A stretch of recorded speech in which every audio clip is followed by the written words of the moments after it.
Raġel ta' 35 sena weħed sena ħabs wara instab ħati li kien involut f'serq armata minn spiżerija f'Qormi flimkien ma' raġel ieħor l-għada tal-milied tal-2018. L-akkużat Wayne Delija kellu akkużi ta' sekwestru ta' spiżjara u żewġ tobba u saħansitra hold-up ieħor u sekwestru ta' persuna minn ħanut ta' dulċier f'Raħa Ġdid. Għall-aħħar hold-up l-akkużat ma nstabx ħati ta' dawn l-akkużi.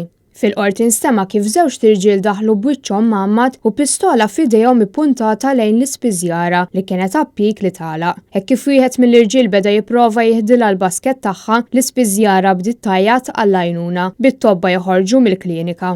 Finalment, iż-żewġ tirġiel qataw qalbhom u ħarbu minn fuq il-post. Wieħed mit-tobba ħareġ mill-binja u ħa nota tal-għamla tal-karozza tal-irġiel. Fil-qorti ntqal ukoll li l-irġiel kienu jabbużaw mid-droga flimkien filwaqt li l-pistola li ntużat kienet waħda tal-plastik.